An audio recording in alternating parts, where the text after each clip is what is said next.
ജ്യോതിഷ ഹസ്തരേഖ സംബന്ധമായ ഈ എളിയ വീഡിയോയിലേക്ക് എല്ലാവർക്കും സ്വാഗതം. ഇന്ന് പറയാൻ പോകുന്നത് ആമമോതിരം ധരിച്ചാൽ സാമ്പത്തികം വരുമോ, പണം വരുമോ? ഞാൻ പറയും ശരിയായിട്ട് ധരിച്ചാൽ പണം വരും. കാരണം അനുഭവത്തിന്റെ അടിസ്ഥാനത്തിലാണ് പറയുന്നത്. ആമമോതിരം എങ്ങനെയാണ് ധരിക്കേണ്ടത്, ആരൊക്കെ ധരിക്കാം, ആമമോതിരം ധരിക്കുമ്പോൾ ദിവസവും ജപിക്കേണ്ട മന്ത്രമുണ്ടോ, ഇതിനെക്കുറിച്ചെല്ലാം വിശദമായിട്ട് പറഞ്ഞു തരികയാണ്. കാരണം ആമമോതിരത്തെക്കുറിച്ച് ഒരുപാട് ആളുകൾ ചോദ്യങ്ങൾ വരുന്നുണ്ട്. അപ്പം ഞാൻ എൻ്റെ അനുഭവത്തിലുള്ള കാര്യങ്ങളാണ് പറഞ്ഞു തരുന്നത്. ആമമോതിരത്തെക്കുറിച്ച് ഞാൻ പലർക്കും ആമമോതിരത്തിൻ്റെ കാര്യങ്ങൾ പറഞ്ഞു കൊടുത്തിട്ടുണ്ട്. ധരിച്ചവർക്കെല്ലാം നല്ല രീതിയിൽ തൊഴിൽ അഭിവൃദ്ധി, സാമ്പത്തിക ഉയർച്ച ഉണ്ടായിട്ടുണ്ട്. വേണ്ട എൻ്റെ കയ്യിലും കിടപ്പുണ്ട്. അപ്പം ഞാൻ എൻ്റെ അനുഭവത്തിന് അടിസ്ഥാനത്തിലാണ് പറയുന്നത്.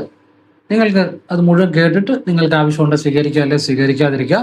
സത്യസന്ധമായ കാര്യമാണ് പറയുന്നത്. ആമമോതിരം ധരിച്ചാൽ സാമ്പത്തികം വരുമോ എന്നുള്ളതാണ്. വരും എന്ന് ഞാൻ പറയും ശരിയായി ധരിച്ചാൽ. അതിനെക്കുറിച്ച് ഞാൻ പറഞ്ഞുതരാം. അപ്പോൾ ഇന്നത്തെ വീഡിയോയിൽ അതാണ് പറയുന്നത്. അപ്പോൾ നിങ്ങൾ വീഡിയോ മുഴുവൻ കാണാൻ ശ്രമിക്കുക. അതോടൊപ്പം നിങ്ങൾക്ക് വീഡിയോയിൽ കാണുന്നതോടൊപ്പം നല്ല ആവശ്യമുള്ള കാര്യങ്ങൾ എഴുതി വെക്കാൻ ശ്രമിക്കുക. അത് നമുക്ക് ആവശ്യമുള്ളപ്പോൾ പ്രയോജനം ചെയ്യും. ഞാൻ എല്ലാം വിശദമായിട്ട് പറഞ്ഞു തരുന്നുണ്ട്. പിന്നെ ഒരു കാര്യം കൂടെ പറഞ്ഞിട്ട് വീഡിയോയിലേക്ക് വരാം. ഇന്നലത്തെ വീഡിയോയിൽ ഞാൻ പറഞ്ഞത് ഭോഗർ ജയന്തി 11, ശരിക്കും ഭോഗർ ജയന്തി 12/6/2026 ഇന്നാണ്. ഞാൻ ഇന്നലത്തെ വീഡിയോ പറഞ്ഞത് 12/12/2026 പറഞ്ഞ് തെറ്റിപ്പോയി.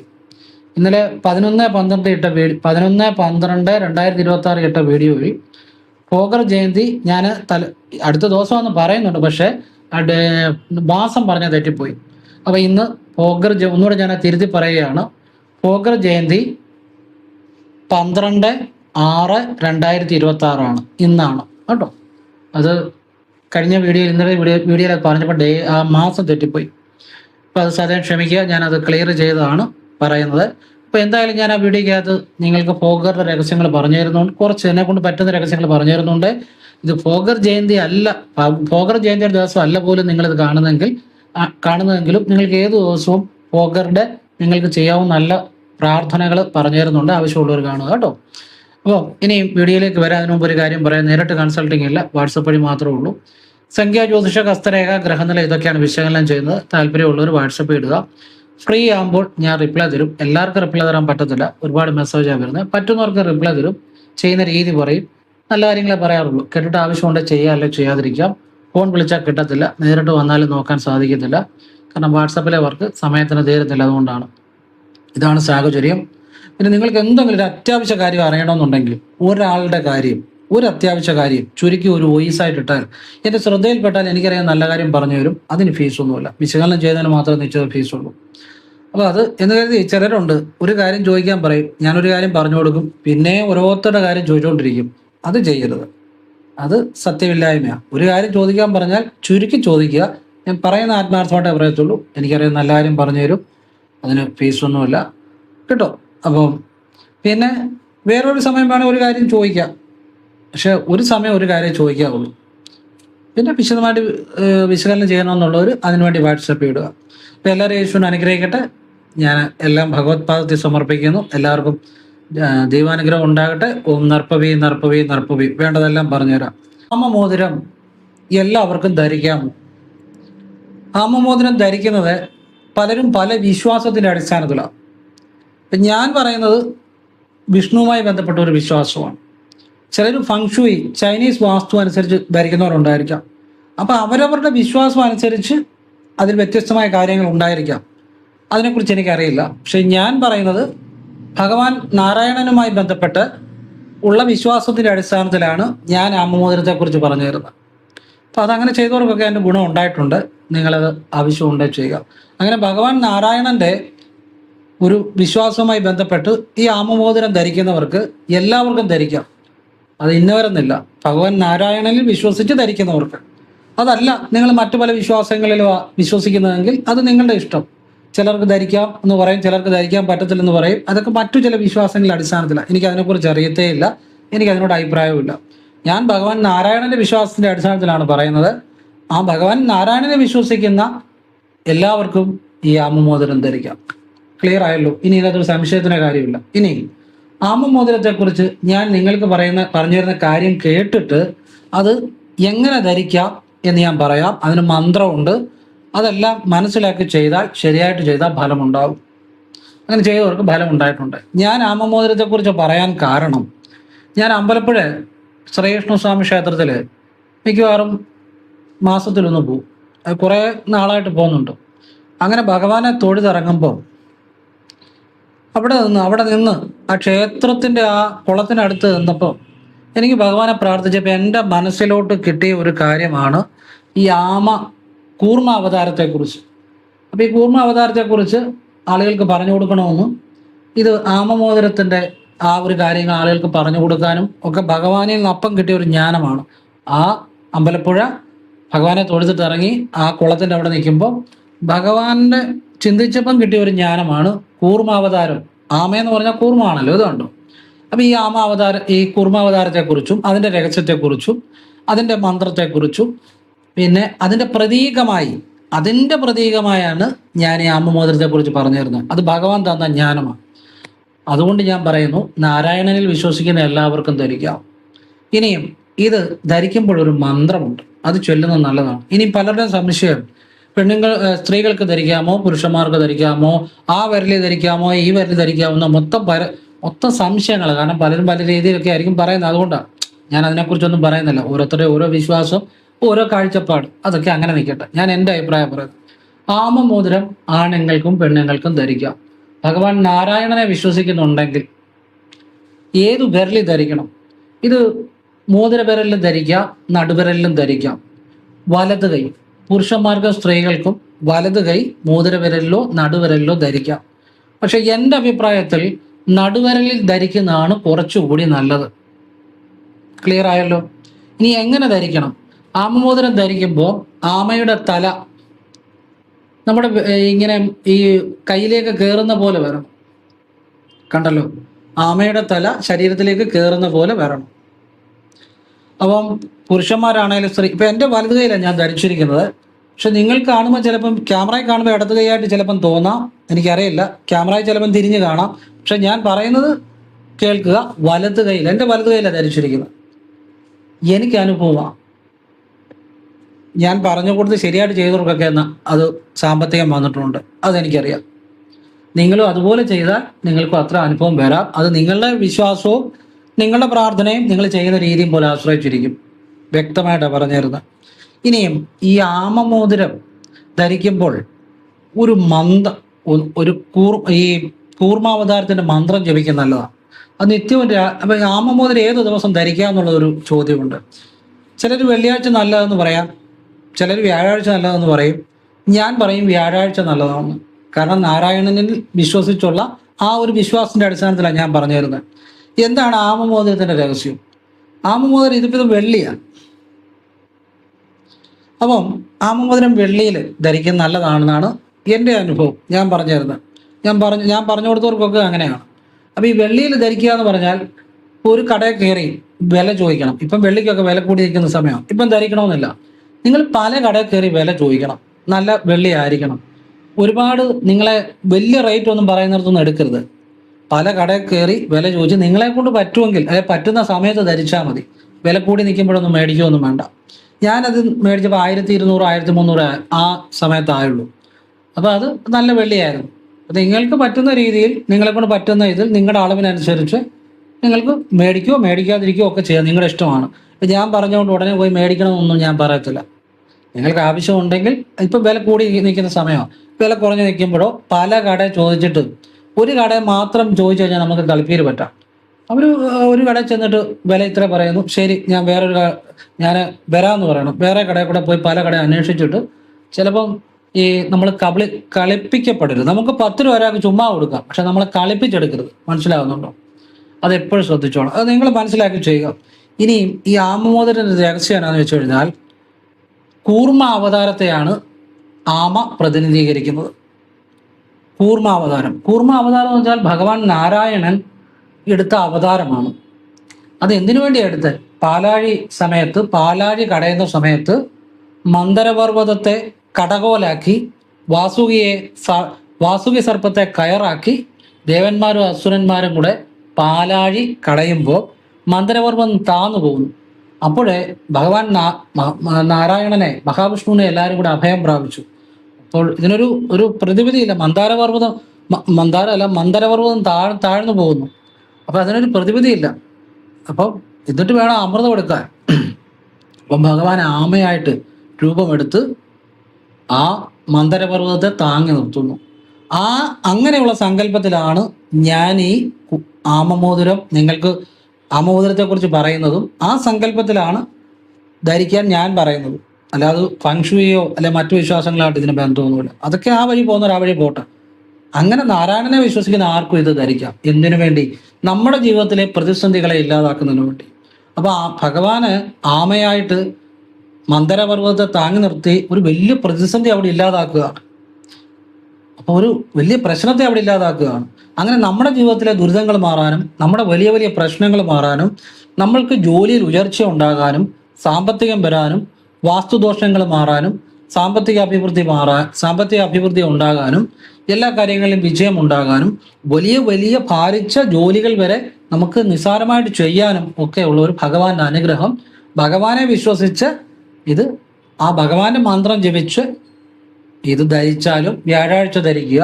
അതുപോലെ നിത്യവും ഭഗവാന്റെ മന്ത്രവും ജപിച്ച് ആ സങ്കല്പത്തിൽ ചെയ്താൽ അത് അനുഭവമാകും. എന്താ പറയുക, ആമോദരം ധരിച്ചിട്ട് പണിക്ക് പോകാതെ വീട്ടിൽ കയറി ഇരുന്ന പട്ടിണി കിടന്ന് മൂട്ടയിടും എന്നല്ല ഞാൻ പറയുന്നത്. നമ്മളുടെ പ്രയത്നിക്കുകയും അതോടൊപ്പം ഈശ്വരാധീനത്തിന് വേണ്ട കാര്യങ്ങൾ, താൻ പാതി ഈശ്വരൻ പാതി എന്നാണ്, ഈശ്വരാധീനത്തിന് വേണ്ട കാര്യങ്ങളോട് ചെയ്യുമ്പോഴേ ജീവിതം മാറത്തുള്ളൂ കേട്ടോ. അതോട് ഓർത്തോണം. അല്ല വെറുതെ ഇരുന്ന പൈസ വരുമെന്നല്ല ഈ പറയുന്നത്. നമ്മൾ അധ്വാനിക്കുന്നതോടൊപ്പം നമുക്കല്പം ഭാഗ്യവും നമ്മൾക്ക് അധ്വാനിക്കും പുതിയ പുതിയ ആശയങ്ങളും അതുവഴി പുതിയ വരുമാനങ്ങളും ഒക്കെ ഉണ്ടാകാൻ ഈ ഭഗവാന്റെ സ്മരണയോടുകൂടി ഇത് ധരിക്കുന്നത് ഉപകരിക്കും. അപ്പോൾ അത് ആവശ്യമുള്ളവർ ചെയ്താൽ മതി. നിങ്ങൾക്ക് ചെയ്യണമെന്നോ ചെയ്യണമെന്നോ ഞാൻ പറയത്തില്ല. എൻ്റെ അനുഭവങ്ങളും ഞാൻ പറഞ്ഞു കൊടുത്തവർക്കുണ്ടായ അനുഭവങ്ങളോ പറയാം കേട്ടോ. ആവശ്യമുള്ളവർ ചെയ്യുക, അല്ലാത്തവർ ചെയ്യേണ്ട, അത്രേ ഉള്ളൂ. അവനവന് ഇഷ്ടമുണ്ടെങ്കിൽ താല്പര്യമുണ്ടെങ്കിൽ ചെയ്യുക, അത്രേ ഉള്ളൂ. അപ്പം ഈ ആമമോതിരം ധരിക്കുമ്പോൾ രാവിലെ നിങ്ങൾക്ക് വ്യാഴാഴ്ച ധരിക്കാമെന്ന് പറഞ്ഞു. എന്നും രാവിലെ ഈ മോതിരം നമ്മൾ വൈകിട്ട് ഊരി വെക്കുമല്ലോ, ഊരി വെക്കുമ്പോഴും രാവിലെ കയ്യിലിടുമ്പോഴും ഓം നമോ നാരായണായ ഇത് വലത് കൈയിൽ പിടിച്ച് ഓം നമോ നാരായണായ എന്ന് ജപിച്ചിട്ട് ഒരു തവണ ജപിച്ചാൽ മതി. വാഗുകൊണ്ട് ജപിക്കണം, കിഴക്കോട്ട് തിരിഞ്ഞു നിന്ന്. പിന്നെ ഈ ഒരു മന്ത്രം ജപിക്കണം. ഓം നമോ ഭഗവതേ കൂർമാവതാരായ സർവകാര്യ സിദ്ധിയും കുരു കുരു സ്വാഹ എന്ന മന്ത്രം ജപിച്ചിട്ട് കൂർമാവതാരത്തിന്റെ ഗായത്രിയും കൂടെ ജപിക്കണം. ഓം ഓം കൂർമാവതാരായ വിദ്മഹേ വാസുദേവായ ധീമഹി തന്നോ കൂർമ്മ പ്രചോദയാത് എന്ന് ജപിച്ചിട്ട് വീണ്ടും വിഷ്ണു ഗായത്രി ജപിക്കുക. ഓം നാരായണായ വിദ്മഹേ വാസുദേവായ ധീമഹി തന്നോ വിഷ്ണു പ്രചോദയാത്. ഓം കൃഷ്ണായ നമഃ കൂടെ ജപിക്കുക. ഇത്രയും ജപിച്ചിട്ട് ഇത് രാവിലെ നിങ്ങൾ ധരിക്കുക. വലത് കൈ നടുവിരലിൽ, ആമയുടെ തല മുകളിലേക്ക്. വൈകിട്ട് ഊരി വെക്കുമ്പോഴും ഇത്രയും മന്ത്രം ജപിച്ച് കിഴക്കോട്ട് തിരിഞ്ഞത് പ്രാർത്ഥിച്ചിട്ട് ഊരി വെക്കുക. ഇതാർക്കും ധരിക്കുക, ഭഗവാൻ നാരായണനെ വിശ്വസിച്ച്. പിന്നെ ഇതിൻ്റെ മറ്റൊരു രഹസ്യങ്ങളുണ്ട്. ഈ ആമയുടെ ഒരു പ്രത്യേകത എന്താണെന്ന് വെച്ച് കഴിഞ്ഞാൽ ആമയ്ക്ക് ആ ശരീരത്തിനുള്ളിലേക്ക് വലിയാനുള്ള ഒരു ശക്തിയുണ്ട്. അപ്പം നമുക്ക് നമ്മുടെ ഇന്ദ്രിയങ്ങളിൽ നിന്ന് മനസ്സിനെ ഉള്ളിലേക്ക് വലിക്കാനുള്ള ഒരു ശക്തിയും ഇത് മനസ്സിലാക്കി ധരിച്ചാൽ ആ ഒരു ആത്മീയ ശക്തിയും കൈവരും എന്നുള്ളതാണ്. മാത്രമല്ല സമ്പത്ത്, ഭൂമി സംബന്ധമായ പ്രശ്നങ്ങൾ, ഭൂമി സംബന്ധമായ ദോഷങ്ങൾ ഇതൊക്കെ മാറാനും ഭൂമി, വീട്, തൊഴിൽ ഉയർച്ച, വളരെ തൊഴിലിൽ തിരക്കാകാനും തൊഴിൽ വഴി വളരെ സാമ്പത്തികം ഉണ്ടാകാനും നമ്മുടെ ദോഷങ്ങളൊക്കെ മാറിക്കിട്ടാനും ഏതു പ്രതിസന്ധികളിൽ നിന്നും നമുക്ക് ഉയർച്ച ഉണ്ടാകാനും ഭഗവാൻ നാരായണൻ നമ്മളെ അനുഗ്രഹിക്കും. ഭഗവാനെ വിചാരിച്ച് ധരിച്ചാൽ, അല്ലാതെ ഇവരൊക്കെ പറയുന്ന കേട്ട് അവരെ വിചാരിച്ച് ധരിച്ചാൽ എനിക്കറിയത്തില്ല. ഭഗവാൻ നാരായണനെ വിചാരിച്ച് ധരിച്ചാൽ ആ ഭഗവാൻ നിങ്ങളെ സംരക്ഷിക്കും, നിങ്ങൾക്ക് അനുഗ്രഹം തരും. നിങ്ങളുടെ പ്രയത്നം കൂടെ ഉണ്ടാകണം. അങ്ങനെ ചെയ്തവർക്ക് അത് അനുഭവമായിട്ടുണ്ട്. അപ്പം ഞാൻ ഈ മന്ത്രങ്ങളെല്ലാം വീഡിയോയുടെ താഴെ ഡിസ്ക്രിപ്ഷൻ ബോക്സ് എഴുതിയിടാം. നിങ്ങൾ അതുകൂടെ നോക്കിയിട്ട് ജപിക്കാവുള്ളൂ. അപ്പം ഇത് ആമമോതിരത്തെക്കുറിച്ചുള്ള എല്ലാ കാര്യങ്ങളും ക്ലിയർ ആയെന്ന് വിചാരിക്കുന്നു. ഇനി ഇതിനകത്തൊരു ഡൗട്ടിൻ്റെ കാര്യമില്ല. പിന്നെ ഇത് ശുദ്ധി അശുദ്ധി ഇത് ധരിച്ചവർ, ഇപ്പം ഭക്ഷണമൊക്കെ ഇഷ്ടമുള്ളവർ കഴിക്കുന്നവരുണ്ട്, ഒരു കുഴപ്പമില്ല. ഇതിന് ശുദ്ധി അശുദ്ധി ഒന്നുമില്ല. കാരണം എന്നാന്ന് ചോദിച്ചു കഴിഞ്ഞാൽ നമ്മളുടെ മനസ്സ് ശുദ്ധമായിരിക്കും. മനഃശുദ്ധിയാണ് ഇതിന് ഏറ്റവും വേണ്ടത്. അനുഭവത്തിൽ ഞാൻ പറയുന്നത്, ഇത് ആമമോതിരം ധരിക്കുന്നവർ പല രീതിയിലുള്ള ഭക്ഷണങ്ങൾ കഴിക്കുന്നവരുണ്ട്, അവർക്കൊന്നും ഉയർച്ചയ്ക്ക് കുഴപ്പമില്ല. അപ്പം ഞാൻ മനസ്സിലാക്കിയത് മനഃശുദ്ധിയാണ് പ്രധാനം. മറ്റൊരുത്തിനെ ഉപദ്രവിക്കുക, മറ്റൊരുത്തിനെ കുറിച്ച് കുറ്റം പറയുക, മനഃശുദ്ധി അത് മനസ്സ് ശുദ്ധമായിരിക്കണം. മനസ്സിലെ അസൂയ, കുശുമ്പ്, വെറുപ്പ്, വിദ്വേഷം, നിരാശ ഇതെല്ലാം അങ്ങ് മാറണം. അഹങ്കാരം, പൊങ്ങച്ചം ഇതൊന്നും കാണരുത്. മനഃശുദ്ധി ഉള്ളവനെ ഭഗവാൻ അനുഗ്രഹം കിട്ടും, നാരായണന്. ഇത് ശരിക്കും ഇതിൻ്റെ അകത്ത് അത്ഭുതങ്ങളൊന്നും ഇരിപ്പില്ല. ഇതിൻ്റെ അകത്ത് ഒരു അത്ഭുതവും ഇരിപ്പില്ല. ഇതിൽ നിങ്ങൾ ഭഗവാനെ ചിന്തിക്കുമ്പോഴാണ് നിങ്ങളുടെ ജീവിതം മാറുന്നത്. അല്ലാതെ ഇതിൻ്റെ അകത്ത് ഒരു മാജിക്കോ ഒരു അത്ഭുതമോ ഇതിൻ്റെ അകത്തൊന്നും ഒന്ന് പണം തരുമൊന്നുമില്ല. അങ്ങനെ വിചാരിക്കരുത്. അങ്ങനെ വിചാരിച്ചാലും ധരിക്കുകയും ചെയ്യരുത്. ഇതിൽ നിങ്ങൾ ഭഗവാനെ നിങ്ങൾ ഇതിൽ ചിന്തിക്കുമ്പോഴാണ് നമ്മുടെ സബ് കോൺഷ്യസ് മൈൻഡ് ആ ഭഗവാന്റെ അവതാരമായ ആ ഒരു കൂർമാവതാരത്തിന്റെ ശുദ്ധബോധവുമായി നമ്മുടെ ബോധം കണക്ട് ആകുന്നത്. മനസ്സിലായി? ഇതൊരു ഉപാധി എന്നുള്ളതേ ഉള്ളൂ, ഒരു ടൂൾ, ഒരു ഉപാധി എന്നുള്ളതേ ഉള്ളൂ. അല്ലാതെ ഇതിൻ്റെ അകത്ത് അത്ഭുതങ്ങളൊന്നുമില്ല. ഇതൊരു ഉപാധി, ഒരു ടൂൾ, ഒരു മാധ്യമം പറഞ്ഞാൽ മനസ്സിലാകുന്നുണ്ട്. ഒരു മാധ്യമം എന്നുള്ളൂ. അപ്പൊ നമ്മുടെ സബ് കോൺഷ്യസ് മൈൻഡിനെ ഉണർത്താനുള്ള ഒരു ഉപാധി, അത് കൂർമാവതാരത്തിന്റെ ഭഗവാന്റെ ആ അവതാരത്തിന്റെ ആ ചിന്തയിലൂടെ നമ്മുടെ ഉള്ളിലെ ഈശ്വരബോധത്തെ, ആ നാരായണൻ എന്ന ബോധത്തെ, ആ പ്രപഞ്ചത്തെ രക്ഷിച്ച മന്ദരപർവ്വതത്തെ താങ്ങി നിർത്തിയ പ്രപഞ്ചരക്ഷകനായ, പ്രപഞ്ചത്തെ പരിപാലിക്കുന്ന മഹാവിഷ്ണുവിന്റെ ആ ബോധത്തിലേക്ക് പോകാനുള്ള ഒരു ഉപാധിയാണ്. പക്ഷെ അത് കറക്റ്റായിട്ട് ചെയ്തവർക്ക് അതിന്റെ ഗുണങ്ങൾ കിട്ടിയിട്ടുമുണ്ട്, അത് ഫലം കിട്ടും. ഇത്രയും മനസ്സിലാക്കി നിങ്ങൾ ചെയ്താൽ, ആവശ്യമുള്ളവർ ചെയ്യുക, അല്ലാത്തവർ ചെയ്യേണ്ട, അത്രേ ഉള്ളൂ. അപ്പൊ ഇത്രയും മനസ്സിലായി. ഇനി ഇതിനകത്ത് യാതൊരു ഡൗട്ടിൻ്റെയും കാര്യമില്ല. അത്ര ക്ലിയർ ആയിട്ടാണ് പറഞ്ഞു തന്നിരിക്കുന്നത്. എൻ്റെ അഭിപ്രായവും എൻ്റെ അനുഭവം പറഞ്ഞു തന്നിട്ടുള്ള, നിങ്ങൾക്ക് ഇഷ്ടമുണ്ട് സ്വീകരിക്കാതെ തള്ളിക്കളയാം. ഈ ചിലർ ചോദിക്കാറുണ്ട്, അപ്പം ഒരു വഴിപാടിന് കൊടുത്തു കഴിഞ്ഞാൽ സാർ ഇത് എത്ര നാൾ ചെയ്യണം? അപ്പം ചിലർ ചിലപ്പം പറയും 7 വെള്ളിയാഴ്ച ചെയ്യേ, അല്ലെ 10 വെള്ളിയാഴ്ച ചെയ്യേ. ഞാൻ ആരോടും ഇത്ര കണക്ക് പറയാറില്ല. 7 വെള്ളിയാഴ്ച പോയി ചെയ്യേ, അല്ലെ 10 വെള്ളിയാഴ്ച പോയി ചെയ്യേ. ഞാൻ അങ്ങനെ പറയാറേ ഇല്ല. എന്തുകൊണ്ടാണ് കണക്ക് പറയാത്തെന്നറിയോ? അതിനകത്തൊരു രഹസ്യമുണ്ട്. നിങ്ങൾ അത് കേട്ടാൽ നിങ്ങളുടെ ജീവിതം രക്ഷപ്പെടും. എന്തുകൊണ്ടാണ് കണക്ക് പറയാത്തത്? എനിക്ക് കണക്ക് അറിയാൻ കഴിഞ്ഞിട്ടാണ്, അല്ലെ കണക്ക് പറയാൻ കഴിഞ്ഞിട്ടാണ്. എന്നെ കണക്ക് പറഞ്ഞ കൈ ആരെങ്കിലും കയറി പിടിക്കുമോ?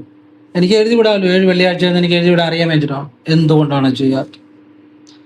അതായത് നമ്മൾ ഈശ്വരൻ്റെ മുന്നിൽ ചെന്നൊരു വഴിപാട് ചെയ്യുമ്പോൾ നമ്മൾ അവിടെ അപേക്ഷിക്കുക, അവിടെ സറണ്ടർ ചെയ്യുക, കീഴടങ്ങുക. അപ്പം നമ്മളവിടെ സമർപ്പിക്കുക എന്നുള്ള ഭാഗം മാത്രമേ നമുക്കുള്ളൂ. എപ്പോൾ അനുഗ്രഹിക്കണം, എങ്ങനെ അനുഗ്രഹിക്കണം എന്നുള്ളത് ആ ദേവതയാണ് തീരുമാനിക്കുന്നത്.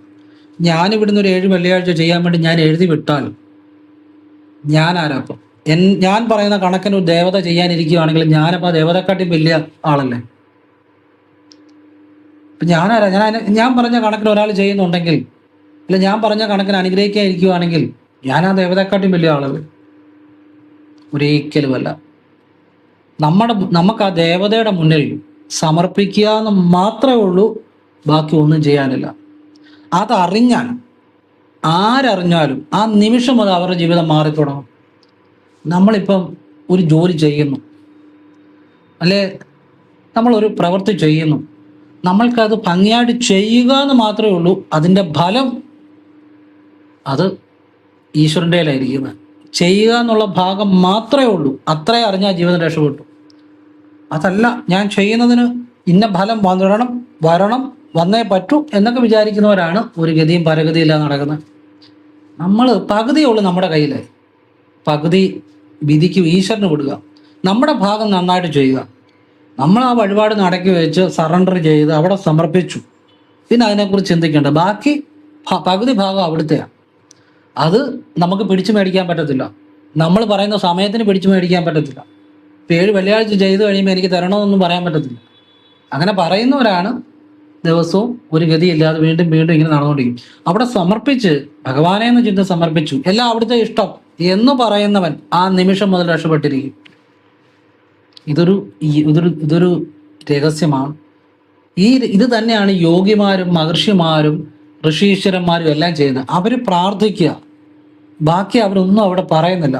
ഇനിയും സാധാരണക്കാരന് പോയി പ്രാർത്ഥിച്ചിട്ട് അവൻ്റെ ആവശ്യം പറയുക. എനിക്ക് ഇപ്പം വേണം എപ്പം വേണമെന്ന് അവിടെ പറയാൻ പറ്റത്തില്ല. പറയുക, ബാക്കി ഭഗവാന്റെ ഇഷ്ടമെന്ന് പറഞ്ഞാൽ മതി. യോഗിമാരെ ഋഷിമാരെല്ലാം ഭഗവാനെ വിളിച്ചിട്ട് എല്ലാം അവിടുത്തെ ഇഷ്ടം എന്ന് മാത്രമേ പറയത്തുള്ളൂ. ബാക്കിയെല്ലാം പ്രവർത്തിക്കുന്ന ഈശ്വരനാണ്. അതുകൊണ്ടാണ് അവരൊക്കെ ദിവ്യന്മാരായി തീർന്നത്. ഈ ഒരൊറ്റ അറിവ് കൊണ്ടാണ്. ഈ അറിവില്ലാത്തതാണ് ഓരോരുത്തരുടെയും പ്രശ്നം. നിങ്ങൾ ചിന്തിച്ചു നോക്കുക. ശരിയാണെങ്കിൽ മാത്രം അംഗീകരിച്ചാൽ മതി, അല്ലെ തള്ളിക്കളഞ്ഞാൽ. ഞാൻ പറഞ്ഞത് സത്യസന്ധമായ കാര്യം, ഹൃദയത്തിൽ നിന്നുള്ള കാര്യം. ആ ഋഷി പരമ്പരയിൽ നിന്ന് വരുന്ന ജ്ഞാനമാണ്, സത്യജ്ഞാനമാണ് ഞാൻ പറഞ്ഞത്. ഇതാര് മനസ്സിലാക്കുന്നു, അവരുടെ ജീവിതം ആ നിമിഷം മുതൽ മാറി തുടങ്ങും. എന്ത് വഴിപാട് ചെയ്താലും ഭഗവാന്റെ മുന്നിൽ സറണ്ടർ ചെയ്ത് നിങ്ങളുടെ ആവശ്യം പറയുക മാത്രം. പിന്നെ ഭഗവാന്റെ ഇഷ്ടം പോലെ അത്രയും പറഞ്ഞാൽ മതി. അല്ലാതെ എനിക്ക് ഇപ്പം വേണം, എനിക്ക് നാളെ വേണം, എനിക്ക് അടുത്ത വെള്ളിയാഴ്ചത്തേക്ക് നടക്കാനുള്ള എന്നൊന്നും അവിടെ പറഞ്ഞാൽ ഇങ്ങനെ നടക്കത്തേ ഉള്ളൂ. എന്നും ഇങ്ങനെ ഓരോ കാര്യങ്ങളും പുറകെ നടക്കത്തേ ഉള്ളൂ, കാര്യം നടക്കത്തല്ല. നിങ്ങൾ ഇത്രയും ചെയ്യുക, വഴിപാട് വയ്ക്കുക, ഭഗവാനോട് കാര്യം പറയുക, ബാക്കി അവിടുത്തെ ഇഷ്ടം. അത് എപ്പോഴെന്നുള്ള തീരുമാനിക്കുന്ന നമ്മളല്ല. പിന്നെ നിങ്ങൾക്ക് പറ്റുന്ന പോലെ ആവർത്തിക്കണം. ഇപ്പം ഈ ഇത്ര വെള്ളിയാഴ്ച നിന്നും കണക്ക് വെക്കേണ്ട കാര്യമില്ല, അല്ലെ വ്യാഴാഴ്ച നിന്നും നിങ്ങളെ കൊണ്ട് പറ്റുന്ന പോലെ ആവർത്തിക്കണം. നമ്മൾ ആഹാരം കഴിക്കുന്നത് നമ്മൾ ഒരു നേരം ആഹാരം കഴിച്ചിട്ടാണോ നമ്മൾ ജീവിച്ചിരിക്കുന്നത്? അല്ലല്ലോ. ദിവസവും ആഹാരം കഴിക്കുന്നുണ്ട്, ദിവസവും ശ്വസിക്കുന്നുണ്ട്, ദിവസവും ചിന്തിക്കുന്നുണ്ട്. അതുപോലാണ് പ്രാർത്ഥനയും. ഇപ്പം നിങ്ങൾക്ക് എല്ലാ ദിവസവും അമ്പലത്തിൽ പോകണമെന്ന് ഞാൻ പറയത്തില്ല, പോകുന്നവർക്ക് പോകാം, അത് നല്ല കാര്യം. പക്ഷെ ആഴ്ചയിൽ 1 അല്ലെങ്കിൽ ആഴ്ചയിൽ 2 അല്ലെങ്കിൽ ആഴ്ചയിൽ 3 പറ്റുന്ന പോലെ ആവർത്തിക്കുക വഴിപാട്. നിങ്ങളുടെ സാഹചര്യം പോലെ, നിങ്ങളെ കൊണ്ട് പറ്റുന്ന പോലെ ആവർത്തിക്കണം. അവിടെ കണക്കൊന്നും വെക്കരുത്. ഇതിൻ്റെ അകത്ത് കണക്കില്ല. കാരണം നിങ്ങൾ ഈശ്വരന് ഒരു കണക്കിട്ടാൽ, ഇപ്പം ഞാൻ 7 വെള്ളിയാഴ്ച പോകത്തുള്ളൂ, അല്ലെ ആരെങ്കിലും എഴുതി കൊടുക്കുന്ന 7 വെള്ളിയാഴ്ച, അങ്ങനെ ഒരു കണക്കിനുള്ളിൽ നിൽക്കുന്നതല്ല ഈശ്വരൻ. അവിടെ തെറ്റി. കാരണം കണക്കില്ലാതെ വേണം ഭഗവാനെ വിളിക്കാൻ. സാധിക്കുമ്പോഴൊക്കെ പോവുക, പറ്റാത്തപ്പം പോകണ്ടെന്നേ. നിങ്ങളുടെ സാഹചര്യം പോലെ ചെയ്താൽ മതി, പക്ഷെ കണക്ക് അവിടെ വെക്കരുത്. കാരണം ഈ എല്ലാ കണക്കുകൾക്കും എല്ലാ മെഷർമെന്റിനും അപ്പുറത്താണ് ഈശ്വരൻ. അതുകൊണ്ടാണ് നമ്മുടെ ഒരു കാര്യം അവിടെ ഭഗവാനോട് പറയുമ്പോൾ ഭഗവാൻ അത് നടത്തി തരാൻ പറ്റുന്നത്. കണക്കിനുള്ളിൽ നിൽക്കുന്ന ഒരു ശക്തിക്കാണെങ്കിൽ നമ്മുടെ കാര്യങ്ങൾക്ക് നിവൃത്തിയാക്കാൻ പറ്റത്തില്ല. ഈശ്വരൻ പ്രപഞ്ചം നിറഞ്ഞു നിൽക്കുന്ന, അത് ശിവനായിക്കോട്ടെ, കൃഷ്ണനായിക്കോട്ടെ, വിഷ്ണു ആയിക്കോട്ടെ, ഭദ്രകാളി ആയിക്കോട്ടെ, മുരുകനായിക്കോട്ടെ, അത് എല്ലാ കണക്കുകൾക്കും അപ്പുറമാണ്. പ്രപഞ്ചം നിറഞ്ഞു നിൽക്കുന്ന ഒരു ശക്തിയാണ്. ആ ശക്തിയെ ഒരു കണക്കിനുള്ളിലോ ഒന്നും ഒതുക്കാൻ പറ്റത്തില്ല. ആ ശക്തിയുടെ മുന്നിൽ നമ്മൾ സമർപ്പിക്കുക എന്നുള്ളതേ ഉള്ളൂ. ബാക്കി ഭഗവാന്റെ ഇഷ്ടം അല്ലെ ഭഗവതിയുടെ ഇഷ്ടം എന്ന് പറയുക. അങ്ങനെയുള്ളവന് പെട്ടെന്ന് കാര്യം സാധിച്ചു കിട്ടും. അതാണ് അതിൻ്റെ രഹസ്യം. ആ ഒരൊറ്റ സംഭവമാണ് പലരുടെയും ജീവിതം മാറ്റിയിട്ടുള്ളതും. ഈ രഹസ്യം പലർക്കും അറിയാം, പക്ഷെ ഇത് അറിയാവുന്നവരാരും പറയണമെന്നില്ല. പലരുടെയും പല കാര്യങ്ങളും പെട്ടെന്ന് നടക്കുന്ന ഒരു കാര്യം അതാ. ഭഗവാനെ വിശ്വസിക്കുക, അല്ലെ ഭഗവതിയെ വിശ്വസിക്കുക. നമ്മൾ അങ്ങോട്ടൊരു എനിക്കിപ്പം വേണം, നാളെ വേണം, എനിക്ക് ഉടനെ വേണം എന്നൊന്നും അവിടെ പറയണ്ട. ഭഗവാന്റെ ഇഷ്ടം പോലെ എനിക്ക് ആവശ്യമുണ്ട്, അല്ലെ ഇന്ന ദിവസത്തേക്ക് എനിക്ക് ആവശ്യമുണ്ട്, ബാക്കിയെല്ലാം ഭഗവാന്റെ ഇഷ്ടം. നമ്മൾ ആവശ്യപ്പെടണ്ട, നമ്മുടെ കാര്യം പറയുക, ബാക്കിയെല്ലാം ആ ദേവതയുടെ ഇഷ്ടം എന്ന് പറയുക. പറഞ്ഞു മനസ്സിലായി? അപ്പൊ ഒരു കണക്കിനുള്ളിലും ഒതുക്കാൻ പറ്റുന്നതല്ല ദേവത, അല്ലെ ദേവൻ എന്ന് പറഞ്ഞ പ്രപഞ്ചം നിറഞ്ഞു നിൽക്കുന്ന ശക്തി. നിങ്ങൾക്കിത് മനസ്സിലായാൽ രക്ഷപ്പെട്ടു, മനസ്സിലായില്ലെങ്കിൽ എപ്പം മനസ്സിലാകുന്നോ അപ്പം രക്ഷപ്പെട്ടു. ഇനി നമ്മൾ പലപ്പോഴും പല കാര്യങ്ങളും ചിന്തിക്കുമ്പോഴും ചെയ്യുമ്പോഴും ഇടയ്ക്ക് മനസ്സിൽ ഇപ്പം ഞാനിങ്ങനെ പല കാര്യങ്ങളും ചിന്തിക്കുന്നു, ഇടയ്ക്ക് മനസ്സിൽ ചിന്തയില്ലാതെ അല്പനേരം ഇരിക്കുക, സെക്കൻഡുകൾ പല കാര്യങ്ങളും ചിന്തിക്കുന്നു, ഇടയ്ക്ക് സെക്കൻഡുകൾ ചിന്തയില്ലാതിരിക്കുക മനഃപൂർവ്വം. അങ്ങനെ നമ്മളുടെ എല്ലാ ചിന്തകൾക്കും ഇടയിൽ ഒരു സെക്കൻഡ് അല്ലെങ്കിൽ 10 സെക്കൻഡ് ചിന്തയില്ലാതിരിക്കാൻ ശ്രമിക്കുക. ഇങ്ങനെ ഒരു വിദ്യ, അത് ഫ്രീ ആയിട്ടിരിക്കുമ്പോൾ മതി. റോഡിൽ കൂടെ നടക്കുമ്പോഴോ വണ്ടി ഓടിക്കുമ്പോഴോ ഒന്നും ചെയ്യരുത്. പ്രവർത്തികൾക്കിടയിലൊന്നും ചെയ്യരുത്. എവിടെയെങ്കിലും സ്വസ്ഥമായിട്ട് ഇരിക്കുമ്പോഴേ ചെയ്യാവുള്ളൂ. നമ്മളിങ്ങനെ പല കാര്യങ്ങളും ചിന്തിക്കുന്നതിന് ഇടയ്ക്ക് ചിന്തയൊന്ന് സ്റ്റോപ്പ് ചെയ്തിട്ട് ഒരു 5 സെക്കൻഡോ 10 സെക്കൻഡോ, മിനിറ്റ് അല്ല, ഒരു 5 സെക്കൻഡോ 10 സെക്കൻഡോ ഒരു ചിന്തയില്ലാതിരിക്കുക. പിന്നെ നമ്മൾ ചിന്തിച്ചുകൊണ്ടിരിക്കുന്നതിന് ഇടയ്ക്ക് പെട്ടെന്ന് ചിന്തയില്ലാതെ ഒരു 5 സെക്കൻഡ് ഇരിക്കുക, അല്ലെ 10 സെക്കൻഡ് ഇരിക്കുക. അപ്പൊ ശ്വാസം എല്ലാം സാധാരണ പോലെ എപ്പോഴും എടുക്കുകയും വിടുകയും ചെയ്യാം, അതൊന്നും കുഴപ്പമില്ല. നിങ്ങൾ ചിന്തിച്ചുകൊണ്ടിരിക്കുന്ന ഇപ്പൊ എന്ത് ചിന്തിച്ചുകൊണ്ടിരിക്കുന്ന ഇടയ്ക്കൊന്ന് സ്റ്റോപ്പ് ചെയ്തിട്ട് 10 സെക്കൻഡ് ഒരു ചിന്തയില്ലാതിരിക്കുക. പിന്നെ നമ്മൾ ഇടയ്ക്ക് ചിന്തിച്ചുകൊണ്ടിരിക്കുന്ന ഇടയ്ക്ക് ഒന്ന് സ്റ്റോപ്പ് ചെയ്തിട്ട് ഒരു ചിന്തയില്ലാതെ ഒരു 10 സെക്കൻഡ് ഇരിക്കുക. ഈ ഒരു വിദ്യ നിങ്ങളൊന്ന് പരീക്ഷിച്ച് നോക്കുക. നിങ്ങൾക്ക് കേൾക്കുമ്പോൾ തോന്നുന്നത് ചെറിയ കാര്യമാണ്, ഇത് അത്ര ചെറിയ കാര്യമൊന്നുമല്ല. നമ്മളുടെ ഈ ചിന്തകൾക്കിടയിൽ ഒരു ഗ്യാപ്പുണ്ട്. നമ്മൾ ആ സമയത്ത് ഇങ്ങനെ ചിന്തകളൊന്ന് സ്റ്റോപ്പ് ചെയ്തിട്ട് ഒരു ചിന്തയില്ലാതിരുന്നാൽ നമ്മുടെ സബ് കോൺഷ്യസ് മൈൻഡ് ആഴത്തിലേക്ക് പോകും, സബ് കോൺഷ്യസ് മൈൻഡിൻ്റെ ആ തലത്തിലേക്ക് പോകും. അവിടെയാണ് ഈശ്വരീയമായ എല്ലാ ശക്തികളും ഉറങ്ങിക്കിടക്കുന്നത്. അത് ആക്റ്റീവായി കഴിയുമ്പോൾ നമ്മുടെ എല്ലാ ആഗ്രഹങ്ങളും സാധിച്ചു കിട്ടും. ദൈവികമായ ഒരു ശക്തി നമ്മുടെ ഉള്ളിൽ വർക്ക് ചെയ്യാൻ തുടങ്ങും. ഈ വിദ്യ പലർക്കും അറിയാം. അത് ഋഷീശ്വരന്മാർ, മഹർഷിമാര് അവർക്കൊക്കെ അറിയാം. ഇതിപ്പോൾ ഇങ്ങനെ നിങ്ങൾ പ്രാക്ടീസ് ചെയ്താൽ നിങ്ങളുടെ പല ആഗ്രഹങ്ങളും ഓട്ടോമാറ്റിക്കായിട്ട് നടന്നു കിട്ടും. ഒരു ഭൂമി മേടിക്കാനായിക്കോട്ടെ, ഒരു വീട് വെക്കാനായിക്കോട്ടെ, നിങ്ങൾക്കൊരു അംബീഷൻ ഉണ്ടെങ്കിൽ, നിങ്ങൾക്കൊരു ജോലി, നിങ്ങൾ ഇന്ന ആളാകണം, അങ്ങനെയൊക്കെയുള്ള കാര്യങ്ങൾ പെട്ടെന്ന് നടന്നു കിട്ടും ഇങ്ങനൊരു സംഭവം പ്രാക്ടീസ് ചെയ്താൽ. അപ്പം ഇത് സ്വസ്ഥമായിട്ട് എവിടെയെങ്കിലും ഫ്രീ ആയിട്ട് ഇരിക്കുമ്പോഴേ ചെയ്യാവുള്ളൂ. നമ്മൾ റോഡിൽ കൂടെ നടക്കുമ്പോഴോ വണ്ടി ഓടിക്കുമ്പോഴോ ഒരു ജോലിക്കിടയിലോ ഒന്നും ചെയ്യരുത്. ഫ്രീ ആയിട്ട് എവിടെയെങ്കിലും ഇരിക്കുമ്പോൾ നമ്മളിങ്ങനെ ചിന്തിച്ചുകൊണ്ടിരിക്കും. മനുഷ്യൻ എപ്പോഴും ചിന്തിച്ചുകൊണ്ടിരിക്കുകയാണ്. ചിന്തിച്ചുകൊണ്ടിരിക്കുന്നതിനിടയ്ക്ക് പെട്ടെന്ന് ചിന്ത ഒന്ന് സ്റ്റോപ്പ് ചെയ്തിട്ട് ഒരു ചിന്തയില്ലാതിരിക്കുക. എപ്പോഴും അപ്പോഴൊന്നും ശ്വാസം എപ്പോഴും എടുക്കുകയും വിടുകയും സാധാരണ പോലെ ചെയ്യാം. അതിനൊന്നും ഒരു കുഴപ്പമില്ല. അതിലൊന്നും സാധാരണ പോലെ തന്നെ എടുക്കുകയും വിടുകയും ചെയ്യാം. നമ്മുടെ മനസ്സ് പെട്ടെന്നൊന്ന് ചിന്ത സ്റ്റോപ്പ് ചെയ്തിട്ട് ഒരു 5 സെക്കൻഡോ 10 സെക്കൻഡോ ഒരു ചിന്തയില്ലാതിരിക്കുക. പിന്നെ നമ്മൾ ഇടയ്ക്ക് ചിന്തിക്കാനിടയ്ക്ക് വീണ്ടും ഇടയ്ക്കിടയ്ക്ക് ഇങ്ങനെ ഫ്രീ ആയിട്ടിരിക്കുമ്പോൾ ഇത് പ്രാക്ടീസ് തുടരുക. നിങ്ങളിൽ അന്ന് വരെ ഇല്ലാത്ത ഒരു ശക്തി വർക്കൗട്ട് ചെയ്തോളും. അതിനെ ഞാൻ വിളിക്കും ശിവോഹം എന്ന്. നിങ്ങൾ എന്നെ വിളിക്കുമെന്ന് എനിക്കറിയത്തില്ല. ഞാൻ വിളിക്കും ഉള്ളിലെ ആ ബോധത്തെ, ആ ശുദ്ധബോധത്തെ ശിവോഹം എന്ന് ഞാൻ വിളിക്കും. The zenith power, the ultimate power. ഞാൻ പരമേശ്വര എന്ന് വിളിക്കും ആ ബോധത്തെ. നിങ്ങളുടെ ഉള്ളിലുള്ള, എൻ്റെ ഉള്ളിലുള്ള ആ ബോധം തന്നെയാണ് പ്രപഞ്ചത്തിൽ നിറഞ്ഞിരിക്കുന്നത്. അണ്ടത്തിലുള്ളതെല്ലാമാണ് പിണ്ടത്തിലുള്ളത് എന്നാണ് ഫോഗർ പറഞ്ഞിരിക്കുന്നത്. ആ ബോധത്തെ ഞാൻ വിളിക്കും ശിവബോധം എന്ന് ഞാൻ വിളിക്കും. നിങ്ങൾക്ക് ഇഷ്ടമുള്ളത് നിങ്ങൾക്ക് വിളിക്കാം. എന്നെ സംബന്ധിച്ചിടത്തോളം അത് ശിവബോധമാണ്, ശിവനാണ്, ശുദ്ധബോധമാണ്. അതാണ് നമ്മുടെ ഉള്ളിലെ ആ ഈശ്വര്യമായ ശക്തി. അതിനെയാണ് അറിയേണ്ടത്. അതിനെ അറിയുന്ന വിദ്യയാണ് പഠിക്കേണ്ടത്. അതിനെയാണ് അറിയേണ്ടത്. അല്ലാതെ നമ്മൾ ഒരുപാട് അറിവുകൾ പറയുന്നതിനകത്തോ കുറേ ശ്ലോകങ്ങൾ പഠിക്കുന്നതിനകത്തോ കുറേ പ്രസംഗിക്കുന്നതിനകത്തോ കുറേ അറിവുകൾ സമ്പാദിക്കുന്നതിനകത്തോ ഒന്നും ഒരു കാര്യമില്ല. വേണ്ട കാര്യം അറിയുക, അത് ശരിയായി പ്രയോജനപ്പെടുത്തുക. നമ്മുടെ ഉള്ളിൽ നമ്മളിൽ മാറ്റം ഉണ്ടാക്കുന്ന കാര്യമായിരിക്കണം അത്. ക്രിയാബാബാജിയെ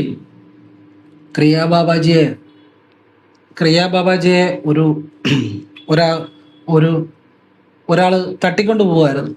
തട്ടിക്കൊണ്ട് പോയി കഴിഞ്ഞ് ക്രിയാബാബാജിയെ പണ്ട് കാലമല്ലേ ഒരു പണക്കാരന് വിറ്റു അടിമയായിട്ട്. ആ പണക്കാരൻ ഈ കുട്ടിയെ, ക്രിയാബാബാജിയെ കുട്ടിയായിരുന്നപ്പോഴാണ് തട്ടിക്കൊണ്ട് പോകുന്നത്. ഈ കുട്ടിയുടെ ഓമനത്വവും നിഷ്കളങ്കതയും കണ്ട അയാൾ പറഞ്ഞു, അടിമത്തത്തിൽ നിന്ന് മോചിപ്പിച്ചിട്ട് പറഞ്ഞു, നീ എവിടെയെങ്കിലും പോയി ജീവിച്ചോളാം. അങ്ങനെ അദ്ദേഹം സന്യാസികളുടെ കൂട്ടത്തിലാണ് ചെന്ന് ചേർന്ന് ക്രിയാബാബാജി. നെറ്റിൽ അടിച്ചു കൊടുത്താൽ മതി ക്രിയാബാബാജി. അതായത് നെറ്റിൽ അടിച്ചു കൊടുത്താൽ കിട്ടും. അതായത് സൂക്ഷ്മ രൂപത്തിൽ, ആ രൂപത്തിൽ ഇന്നും ഉണ്ട്. ഇന്നും ഭൂമിയിൽ എക്സിസ്റ്റ് ചെയ്യുന്നുണ്ടെന്നാണ്. മരണമില്ലാത്ത യോഗി എന്നാണ് അദ്ദേഹത്തെ അറിയപ്പെടുന്നത്. നെറ്റിൽ അടിച്ചു നോക്കിയാൽ ഫുൾ ഡീറ്റെയിൽസ് കിട്ടും ക്രിയാബാബാജി എന്ന്. അദ്ദേഹത്തിന് 3000 വയസ്സെന്നാണ് പറയുന്നത്. ഒക്കെ നെറ്റിലുണ്ട്, നിങ്ങൾ നോക്കുക. ക്രിയാബാബാജിയാണ് ക്രിയായോഗ ലോകത്തിന് പരിചയപ്പെടുത്തിയത്. അതായത് രഹസ്യമായ പ്രാണായാമ ക്രിയായോഗ. ഞാൻ ക്രിയായോഗ പരമ്പരയിൽപ്പെട്ട വിദ്യ ഞാൻ സ്വാമി വിദ്യാനന്ദഗിരിയിൽ നിന്ന് സ്വീകരിച്ചതാണ്.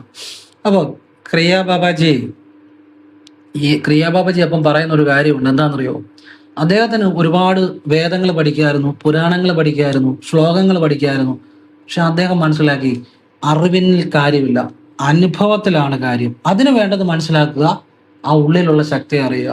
അങ്ങനെയാണ് അദ്ദേഹം അഗസ്ത്യരെ തപസ് ചെയ്യാൻ പോകുന്നത്. അത് ഫോഗർ പറഞ്ഞിട്ടാണ്. അഗസ്ത്യരെ തപസ് ചെയ്തു ഒരുപാടായിട്ടും അഗസ്ത്യർ പ്രത്യക്ഷപ്പെടുന്നില്ല. അങ്ങനെ അദ്ദേഹം ഒരുപാട് കഠിന തപസ്സിലൂടെ അഗസ്ത്യൻ പ്രത്യക്ഷപ്പെട്ടു. അദ്ദേഹത്തിന് ക്രിയാകുണ്ടലിനെ പ്രാണായാമം എന്ന രഹസ്യ വിദ്യ പറഞ്ഞു കൊടുത്തു. അതിലൂടെ അദ്ദേഹം മരണമില്ലാത്ത മഹായോഗിയായി തീർന്നെന്നാണ് അദ്ദേഹത്തിന്റെ ചരിത്രം പറയുന്നത്. നമുക്ക് ആ ചരിത്രം അറിയത്തുള്ളൂ, നമ്മളത് വായിച്ചുള്ള അറിവാണ്, പുസ്തകത്തിൽ നിന്നുള്ള അറിവാണ്. അപ്പം അത് നെറ്റിൽ സെർച്ച് ചെയ്താൽ നിങ്ങൾക്ക് കിട്ടും. അത്ര എനിക്കറിയത്തുള്ളൂ. അപ്പം ഞാൻ പറയുമായിരുന്നു, ആ ക്രിയാബാബാജിയും അറിവിൻ്റെ പുറകെ പോയില്ല. നമുക്ക് ആവശ്യത്തിന് വേണ്ട അറിവ് വേണം, പിന്നെ അനുഭവത്തിന്റെ പുറകെ പോകുന്നുണ്ട്. ഒരുപാട് അറിവുകൊണ്ടൊന്നും ഒരു കാര്യം, ലോകത്തെ എല്ലാ കാര്യങ്ങളും പഠിക്കുന്നതിലൊന്നും കാര്യം. നമുക്ക് വേണ്ടത് അത് ശരിയായിട്ട് പഠിക്കുക, അത് ശരിയായിട്ട് ചെയ്യുക. ബാക്കി അനുഭവമാണ് വേണ്ടത്. എല്ലാവരും ഈശ്വരൻ അനുഗ്രഹിക്കട്ടെ. എൻ്റെ അഭിപ്രായങ്ങളും നിരീക്ഷണങ്ങളുമാണ് പറഞ്ഞത്. നിങ്ങൾക്ക് ഇഷ്ടമുണ്ടെങ്കിൽ സ്വീകരിക്കുക, അല്ലെങ്കിൽ തള്ളിക്കളയാം. എല്ലാവരും ഈശ്വരൻ അനുഗ്രഹിക്കട്ടെ. ശരിയായിട്ട് മനസ്സിലാക്കിയവർക്കൊക്കെ അതിൻ്റെ ഗുണങ്ങൾ ഉണ്ടായിട്ടുണ്ട്. എല്ലാവരും ഈശ്വരൻ അനുഗ്രഹിക്കട്ടെ. ഓം നർപ്പവി നർപ്പവി നർപ്പവി. ഫോഗറുടെ അനുഗ്രഹം എല്ലാവർക്കും ഉണ്ടാകട്ടെ. മഹാസിദ്ധൻ ഫോഗറുടെ പാദങ്ങളിലും ഫോഗർ ജയന്തിയായ ഇന്ന് 12/6/2026 ഫോഗറുടെ പാദങ്ങളിലും പ്രണമിക്കുന്നു. ഓം നർപ്പവി നർപ്പവി നർപ്പവി.